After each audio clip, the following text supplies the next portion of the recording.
It's a sweep for the Vegas Golden Knights. The Sharks don't even get a win in the quote unquote rivalry. We'll break this one down while everybody else look right now here on Teal Town After Dark.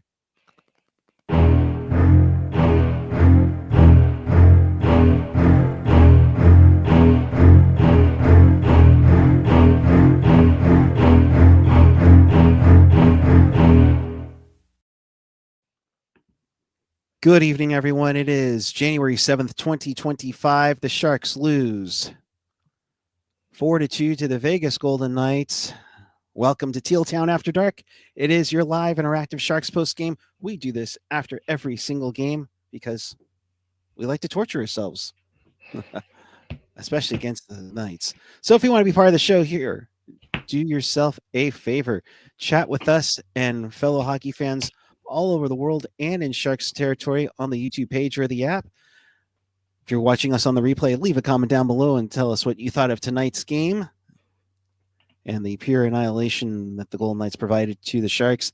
You can always follow us on the social, whether it's Instagram, Threads, Facebook, Reddit, our Discord, TikTok. We do gift the games. Kudos to Felix for holding down the fort with that. Blue Sky, X, Twitter, whatever the hell you want to call it these days, and Threads. You can find everything at tealtownusa.com. If you want to support the pod, do so at Venmo at tealtownusa or hit us up live right now on the Super Chat. With that, good evening, everyone. Landy, what's up, bud? Man, it sounds like you need to tap the tag team and tag me in, man, because you sound really depressed, and I don't blame you. With tonight, the way that the team played, you thought maybe some of that good play that they had brought in from the last two games would show up a little bit more on the stat sheet and a little bit more in their own defensive zone. But, Marc-Edouard Vlasic might be the key to having some better defense. Who would have thunk it? You took the words right out of my mouth, my friend. Who would have thunk that, Marc-Edouard Vlasic is the defensive savior of this team? Are we really going to get that? Are we really going to get that? Because it is WWE night, and you know what? At this point, let me tell you something, brother. If Marc-Edouard Vlasic is the key to this defense, we are screwed. Okay, Randy Johnson. Stab it juicily, you. Yeah, exactly. Doing a little too much HGH there. Well, I'm sorry. I can't be Rock because the Sharks didn't have Randy Savage, excuse me. That's what I said, right? Randy Savage? Macho Man Randy. Come on, I know these guys and look, I barely know wrestling, like barely. So technically speaking, okay. I got a paycheck from WWE, so interesting. All right. You never knew that? No, I never knew that. Oh, I was an assistant equipment manager for the San Francisco Demons in the XFL. Ah, very cool. So technically, I see where you're going with that. Yeah, I see where you're going with that. That's a cool technicality. Family, yes, McMahon family, nice. Stephanie and Vince were really cool when we were there. Anyways, that's beside the point. Let's. Do we have to talk about this? I mean, I don't know. This your little story sounds better than what it's called a tease. What's savagery? Savagery. I guess. Yeah. I guess we'll go over the. We'll go over the first period. Yes, big. I in the ozone for 18 minutes of the second. I'm not surprised. I wouldn't doubt it. Yeah. And poor Dana, just as she, she's on East Coast time, gang. So and to think I stayed up late for this game and after dark for once. And the finish, first off, hi Dana, appreciate Dana. But secondly, hey, you got to see Tomas Earl score. Okay. Go to sleep, Dana. It wasn't worth it.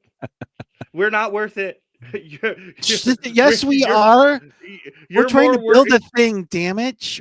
your beauty sleep. Your beauty sleep is worth more than our commentary on this ass Stop game. it, So.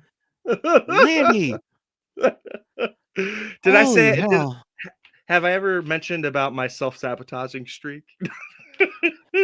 Oh God. Okay. Well, talk about Let's. self-sabotaging streak. Let's talk about how the Sharks self-sabotaged in their own zone in that first period with a freaking bonehead giveaway that leads directly to the Mark Stone goal at 8:39, his 11th on the season with Shea Theodore and William Karlsson. But I don't even think that takes the cake, Eric. Let's talk about the shots on goal in that first period and just like Very extended power interesting. play extended power play much, Well, even though I it was mean, 5-on-5? it was 13-12 in shots in the first period. So I'm not. But again, if we could have a quality counter on those shots, like, I mean, the amount of mistakes in the defensive zone tonight, I I could not. I couldn't believe it. It wasn't just the defenseman. It was the forwards as well making poor Well, passes. Go ahead. the worst part one, and I'm going to show is the 2-0 goal that happened like not even 90 seconds after Stone gets the goal. It starts off. No, it doesn't start there. It starts off with the little chip play, and this is why I praise the Sharks when they give that extra effort, but the little chip play right here by Howden leads to a turnover, and then Howden sets up the play to get it to White Cloud, and I'm sorry, what's Graf and Celebrini doing? Because there's Mukhamadullin and very nice Georgiev with the Daria play going, letting him go 5-hole. Like down, no, up. Oh, okay, we'll just let it slip away. That's one you got to have. I'm sorry, you got to have that Yep. one. Look, It's just frustrating. I didn't think Georgiev had a bad game overall, but Absolutely not. I thought that the goal that he let in that first period was just this particularly the second goal was just inexcusable. And he lets in those. That's a thing. Like every game he has started, he has let in one of those really horrible stinkers. And you're just like, okay, I understand to a certain extent why you don't want to keep pushing ASCII and why you want to try and rejuvenate Georgiev. But at some point, we have to acknowledge that there might be something fundamentally, that he needs to work on before he gets, a 50-50 split. But at the same time, I would say this was probably his best game in Teal. I mean, 38 saves, 41 shots. He did get better over time. I'll definitely give him that. Negative Slipknot is kind of saying the same thing with a $20 super chat donation. Much appreciated that. Gorgie played a good game. Don't care what anyone says. He blocked a lot and played his heart out. I also appreciate the help reference. Nice. Thank you. But I mean, yeah, there were times where it was bad, but I'm just saying, it came a lot like, better. yeah, I'm just saying that overall, the overall picture, if I'm just looking at the stat sheet and I go, okay, this is what I'm getting from Georgiev, basically a 927 and is saving 38 shots. I don't mind that. But when I go through and I try to think about what a number one goaltender provides you, it's making the right save at the right time. And the Sharks going down 2-0 to the Vegas Golden Knights in that first period after, really, I think it was kind of lucky that it was even there at 2-0, to be honest, at the end of the first period, because despite what Shot Connor said, it didn't look, that even to me. Uh, so going back to it, I you in a goaltender that wants to instill inspiring and confident play from the five players in front of him. They've got to be able to skate with the freedom to know that a guy is not going to let in a goal at an inopportune moment. And that's what Georgiev has done this season, is consistently at that moment where his team, where it's a pivotal moment and the team could use a save, he's not able to provide that. So yeah, overall the bulk of the work was good and made, routine saves on stops that he should make on the most part. But when it's one of those goals that really swings the momentum, it just seems like he's always on the other end of that to me. Yeah. It's just I don't know. Yeah, it's frustrating having it be 2-0, or what's worse, Landy, being down 2-0, but then only having 10 shots on goal the final 40 minutes to, and still have a chance in this game. I mean, let's give them some credit in that. We'll talk about the power play goal from William Eklund. Thank you, Tomas Hurdle, for taking another penalty on Sharks ice. Wenberg trying to find it, gets back to Graf, and Eklund finding the perfect spot. That was shades of like Couture to Thornton to Pavelski there, with Pavelski being right in the middle of the point there, Landy.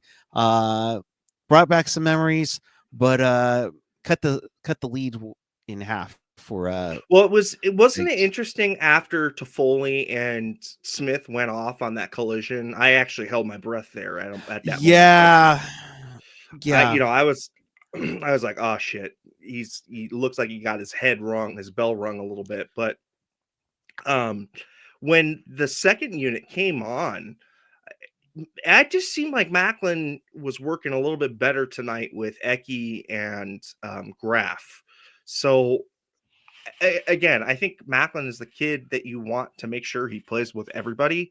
So getting him reps on different power play units and giving it different looks, I think, is a good thing. Um, because you don't want to like have it become stagnant. right. I like the addition of Liljegren on the first unit, and going with the forward, the 4 forward, 1 defenseman look. Um, I want to see maybe maybe insert Graf and take off Smith or Toffoli. Um, I don't know. I've liked what I've seen between Graf and Celebrini. So I don't know. Maybe put the Hobie Baker line back together again, the Hobie Baker finalist line as PP1.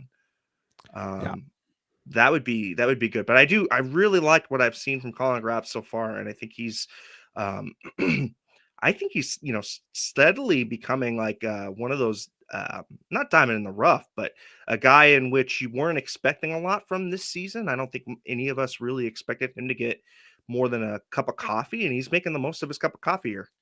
and that's the best part, and I think that's what Mike Rearwood really, really loves, is that there is uh, that competition within themselves, not just against the team that they're playing against, but the desire to be better. So that way you get that call up. You look at Gushchin had that crazy night against Vegas in the preseason, practically forced Warsofsky and Greer to give him a chance early on. And you saw what Graf was doing with the CUDA. He's been playing phenomenal. It deserved a call up there. You saw that with Ethan Cardwell when one of the bottom 6 forwards went down. He deserved a call up because he was playing pretty well for what he was. Mukamadulin Yeah, earlier in the season. I mean, he was hurt early on, but at the same time, he was trying to get this thing going. The same thing with Jack Thompson when he made the team early on. So it's nice to see. It's going to be a great problem to have in the very near future. Indeed. Um, yes, I did say Ethan Cardwell, Michael Molasses. There you go. All right. Yeah, uh, Graf, honestly, like Graf kind of reminds me of somebody like kind of has like shades of Troy Terry. That's kind of who I see, like a little miniature version. I don't know. I just see that kind of a build, and I just see that kind of like a vinegary kind of game down low, and I think that's exactly the element a Celebrini would need, because sometimes Celebrini, uh, I don't think he's fully grown yet. So of course I think he's going to grow into his body a little bit more.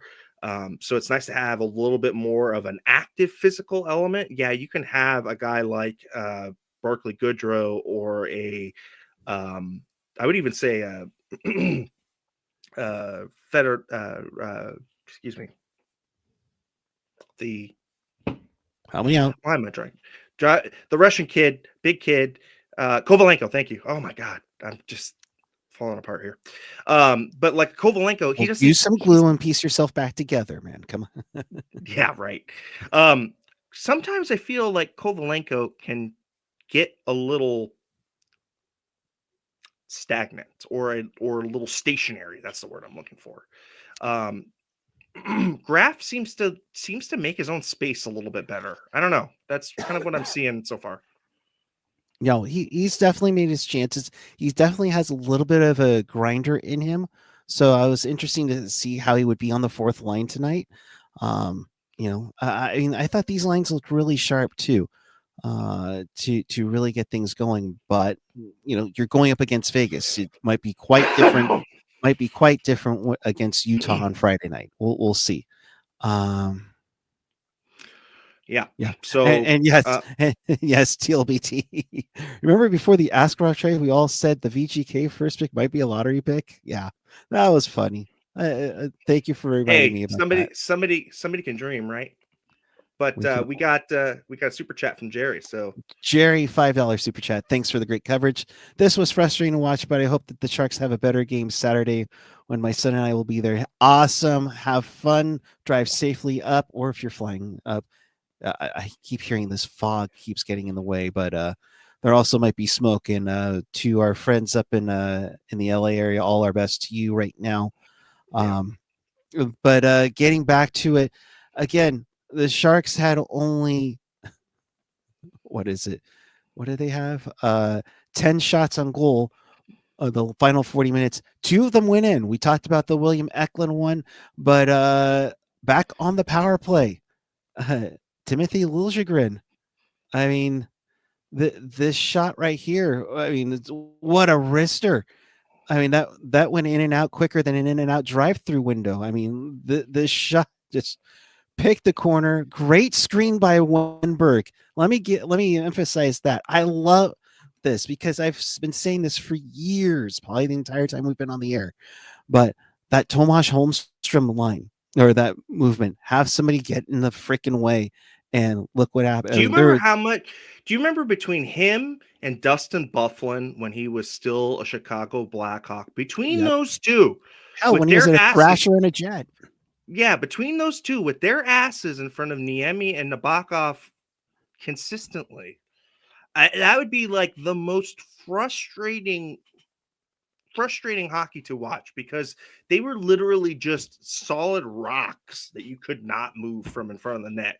And it just seemed like every time Seabrook or the other one, Keith, would tee it up from the back end, they would just pick snipes just because, and again,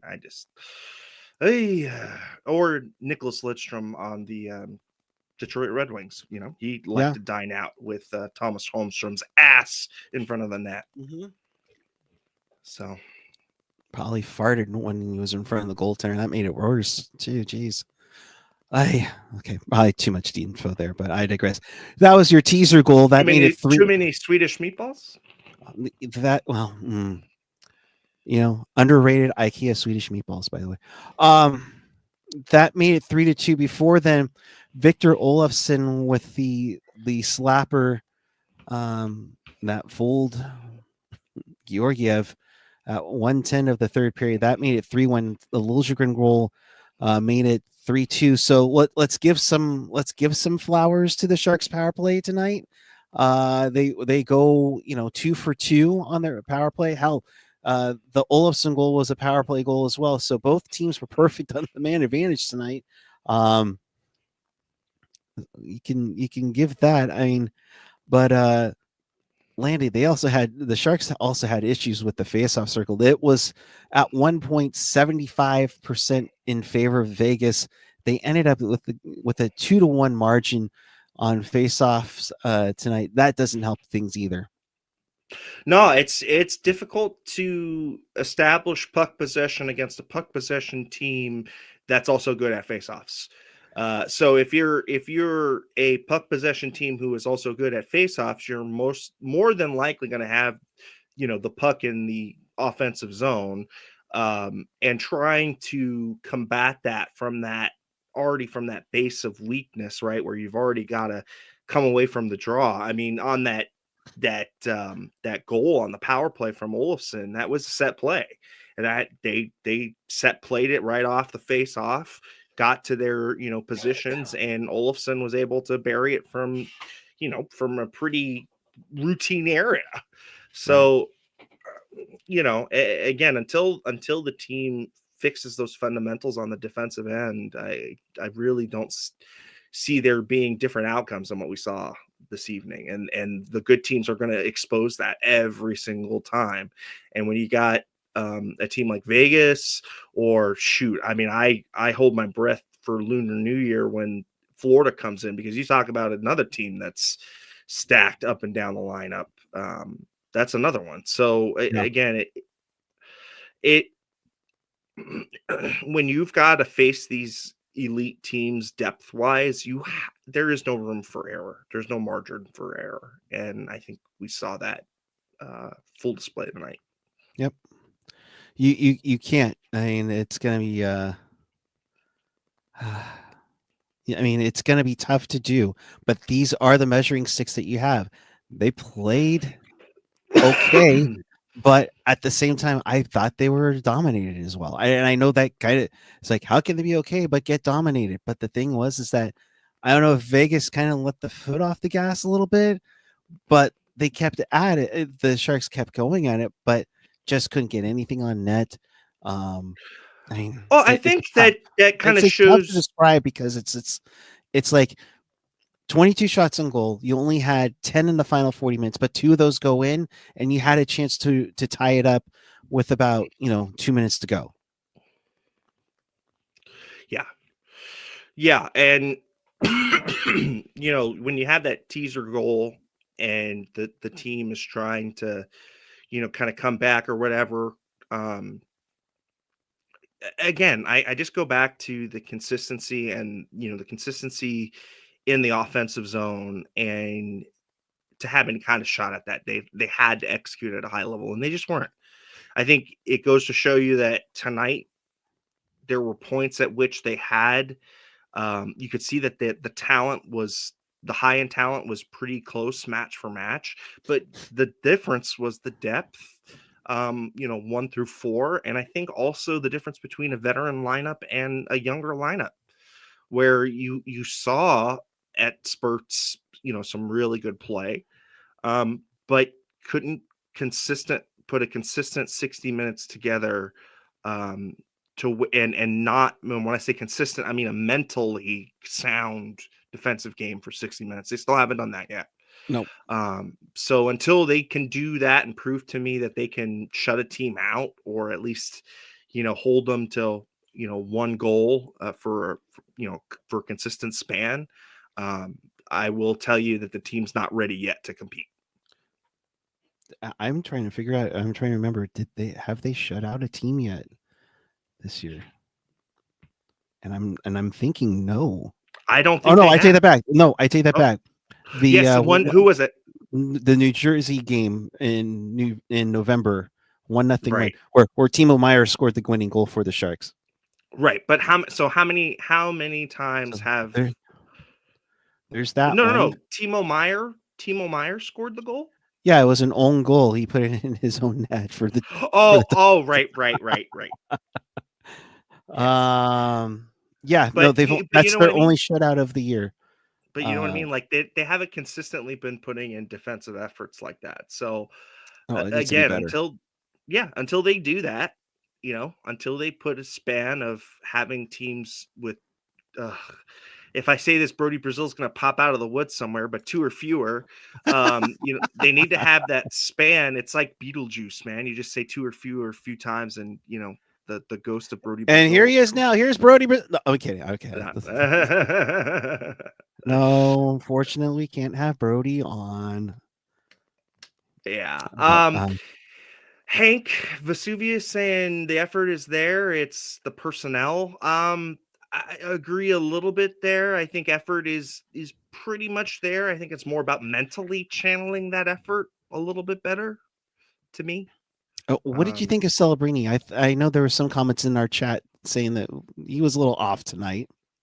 Yeah, well, so let's talk about, we'll talk about the end of the game. Tomas Hertl gets the empty net, and that will seal the deal for the Sharkies. Unfortunately, like we had said, they given us that teaser to kind of get back into it. But at the end of the game, they had a pan over to Macklin, and he's just got his head down, and it looked like they were back on a losing streak again. Which tells me that losing to this team 4 times this season, and not getting any type of real momentum against the Knights has really irked him. And I was telling you, man, every time I see that kid lose, it's like I lose a piece of my soul. The kid just wants to win. He's like, he wants to win like we want to win. Right. So I don't have any problems with him. Could he have done a little bit better tonight? Sure. But I go back to Vegas is a big team, and Macklin at times he's done well against big players, but at other times he hasn't done so well against like big puck possession monsters. Right. So it's going to come with some more reps, and it's going to come with a good off season, building up some more strength. So I think we're going to see those ups and downs. But yes. Again, I wouldn't worry too much. But the final salt wound to this 3-game season series is that Tomas Hertl gets the empty net goal in San Jose. Whatever. I mean, it sucks. It puts the bookend on what I still think was not the best use of an asset when it comes to Hertl. I will still say that to me is the weakest of Greer's trades. Mm-hmm. And yeah, I think it goes to show you that I don't know that the Sharks are Tomas Hertl away from competing, but man, it sure would be nice to have a kid like Tomas Hertl who loves to smile, paired with Askarov and with Macklin Celebrini, and think about the good time vibes the Sharks would be having. It would be great. Although I wish there was another way to get Askarov if Hertl's still here. Well, yeah, I mean, you can always find another way to get another first rounder, especially with the talent that the team has.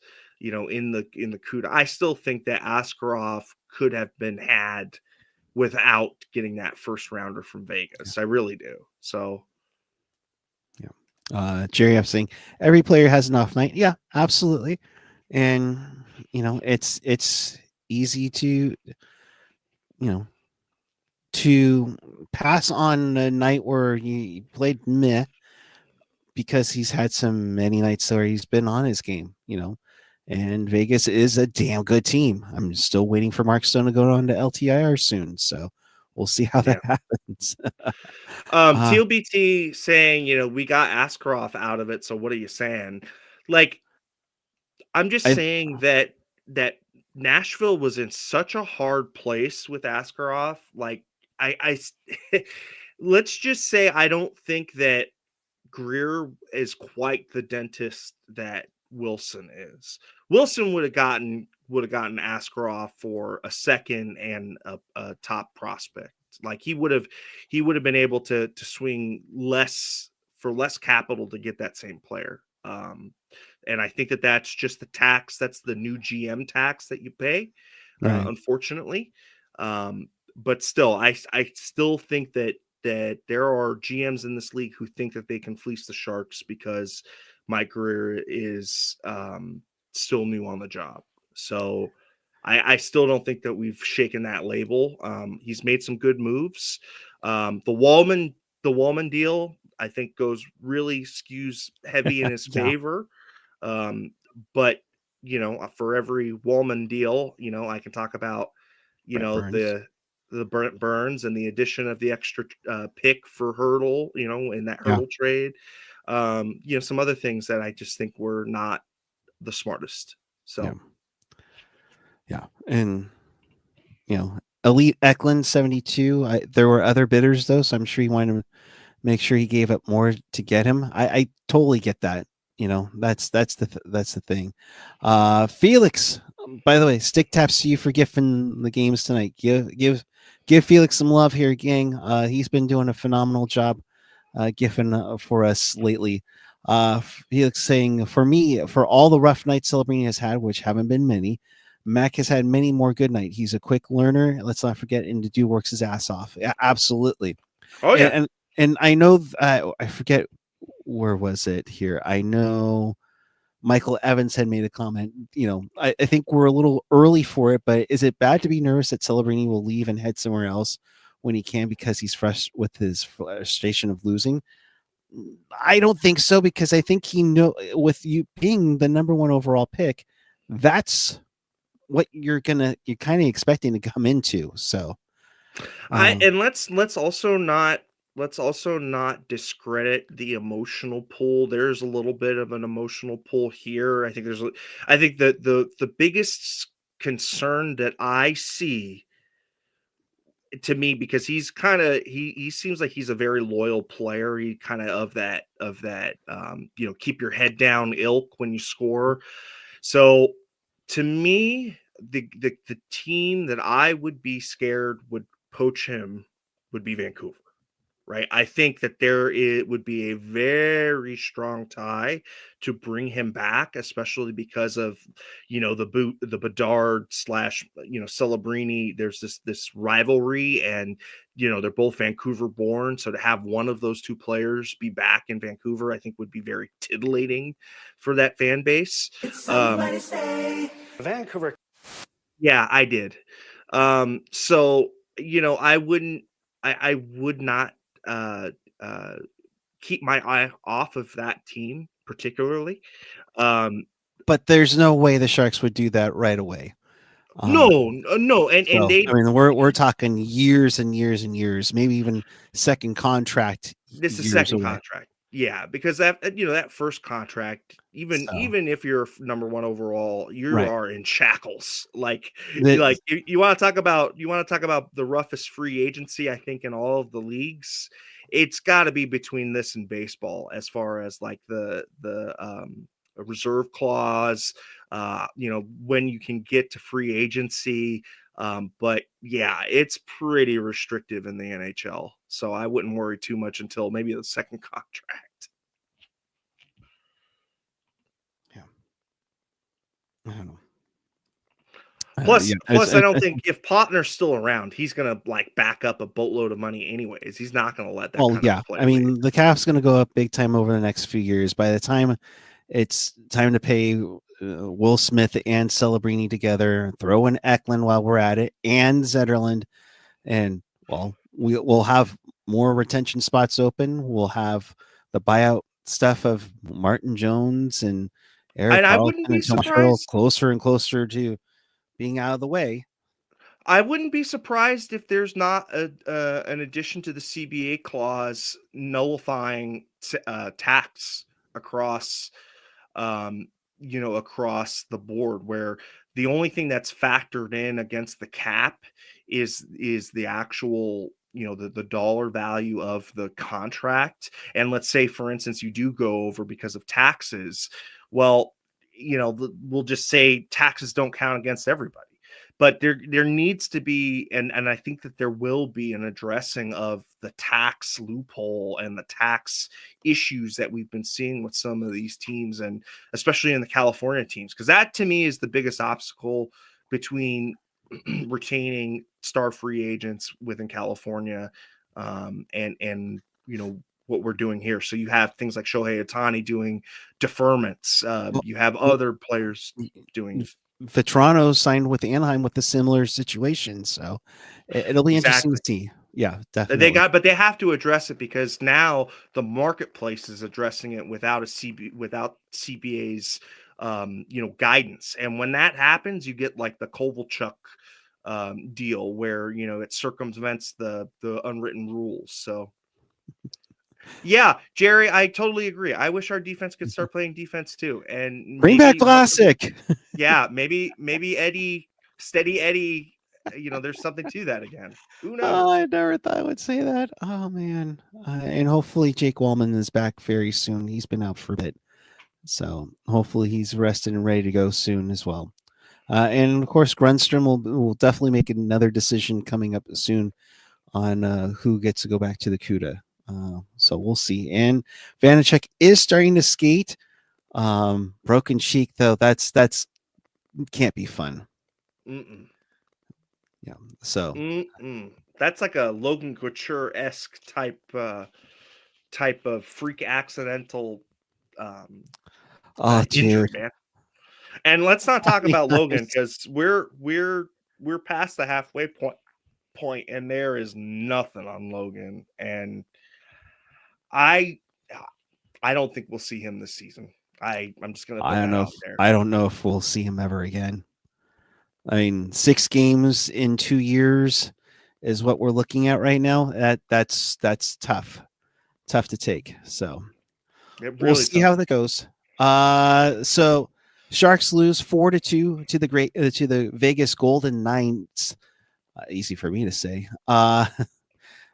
And remember way back when I said, hey, the Sharks are only 3 points out of a playoff spot. Man, that seems like a lifetime ago. Oh, currently right now they sit 13 points out of the playoff spot. Only the team that's worse is Chicago, and Chicago has 3 games in hand on San Jose. So we'll see. Sharks are at 13, 24, and 6. Like I said, we enjoy the winning. We enjoy the winning as much as we can, because they're going to be few and far between, people. So coming up on Friday, it begins a back-to-back of the Utah Hockey Club and then the Minnesota Wild. So I'd love to see the team get a win between those two. I think that there could definitely be an opportunity, and I want to see a physical response from Utah, because every time that they've played the Sharks, they have come out with some salt and some some hate, and I would like to see the Sharks reciprocate that. I am 100% in agreement with you. Stenlund got away with a couple of things, before. They bring the hard hitting attitude, and I think that's what they're trying to develop in Utah. That needs to be that needs to have a response right then and there on Friday. That needs to be a response. It just has. I mean, you can't go through an entire season series and not not send a message. Now, am I saying goon it up like crazy? No, but I mean, you definitely need to start Sturm, Gaudreau, and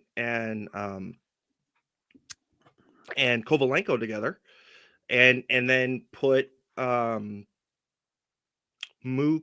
Well, I would say CC and Mook, together on the back end, and start the game off with that. And then if they want to cause some shenanigans off the drop, as long as we don't allow them to score a goal 11 seconds in with that lineup. Yeah, that would be the concern, right? So we'll be on the lookout for that. So Friday, Utah, I believe that's a 6 p.m. start, and then the Sharks will come right back home on Saturday for Pride Night against the Minnesota Wild. So be on the lookout for that one. So that kind of gets us to Hank Vesuvius. Costa needs to find that Russian bear hiding inside. He has it every now and then. Poke the bear. Poke the bear. Poke Yes. the bear. Which is kind of the opposite of Shoresy. Don't poke the bear, that one. But the Sioux are so effing good. Wow, okay, sorry for the Shoresy reference. But in case you missed anything, or you want to watch this again, check us out on tealtownusa.com or your favorite podcatcher. You can find them wherever you find your podcast. If not, let us know. We'll try to get it over there for you. But always check us out on Apple, YouTube Music, SoundCloud, Spotify, TuneIn, iHeart, Odyssey. Heck, I'm sure some of our old episodes are on Audible. Landy knows what I'm talking about. But if you're watching us on YouTube, by all means, leave us a like, hit that subscribe button, hit that notification bell to let you know when we go on the air following every single Sharks game home and away. And when news breaks Sharks wise, we don't try to fix it. We just try to discuss about it. So, Landy, your final thoughts on this evening? Okay, then. I could safely say I've been here since the Audible days. Yes. And if you didn't catch Pucknologist, AJ went over 10 years of everything. It's now, I believe, 10 years and 2 days since our first Pucknology After Dark. So if you've been one of the originals, thank you very much. We really appreciate you being here. If you're new here, we appreciate you just as much. Thank you. Please tell all your friends. We're continuing growing. Let's keep this thing building just as the Sharks are. And once the Sharks are good, well, we might be good. So that's right. So who knows? Who knows? We'll see you back on Friday following Sharks and the Utah Hockey Club. And yes, Felix saying back when we were allegedly sponsored by Atakusa. Thanks. Thanks, Felix. Appreciate it. I don't think I ever had AJ laughing as much that show, but the slushy Jake days. Oh boy.